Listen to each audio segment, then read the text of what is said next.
Cinema అంటే రంగుల ప్రపంచం, నక్సలిజం అని అంటే రక్తపాతం.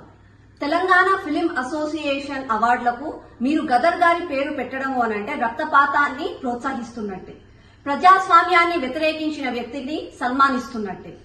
గదర్ గారు ప్రజా గాయకుడు కావచ్చు, కానీ అవే పాటలతో అవే మాటలతో తెలంగాణ యువతను తుపాకులు పట్టుకుని అడవి దాడిన నడిపించిన వ్యక్తి. పోలీసులపై, అమాయక ప్రజలపై గందరగోళాన్ని, ఎదురుదాడులను సృష్టించిన స్ఫూర్తికర్త. అట్లాంటి వ్యక్తిని మీరు సన్మానిస్తున్నారు అనంటే సినిమా రంగంలో ఉన్న కళాకారులను, ఆ కళలను అవమానిస్తున్నట్టే. నిజంగా కూడా ప్రజాస్వామ్యం గురించి గొప్పగా చెప్పుకునే కాంగ్రెస్ నాయకులు ప్రజాస్వామ్యాన్ని వ్యతిరేకించిన వాళ్ళను సన్మానించి ఈ రోజు తెలంగాణ యువతకు వ్యతిరేకంగా పొండి తప్పు లేదు అన్నట్టుగా స్ఫూర్తిదాతగా నిలుస్తున్నారు. ఒక దిక్కేమో ప్రజాస్వామ్యాన్ని మేమే కాపాడతామని చెప్పి కాంగ్రెస్ నాయకులు అంటారు. అదే ప్రజాస్వామ్యాన్ని ధిక్కరించిన వాళ్ళను, వ్యతిరేకించిన వాళ్లకు అవార్డుల మీద పేర్లు పెట్టి వాళ్ళను మీరు సన్మానిస్తున్నారు.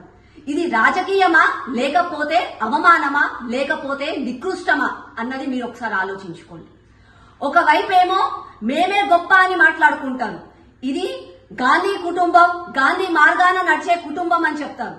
ఇది నిజంగా కూడా గాంధీ మార్గాన నడిచే కాంగ్రెస్ పార్టీయా, లేదంటే ఇప్పుడున్నది గన్ కల్చర్ ని, గన్ ని వ్యతిరేకించకుండా గన్ ని ప్రోత్సహించే వాళ్ళకి సన్మానించే పార్టీయా? మీరే ఆలోచించుకోండి.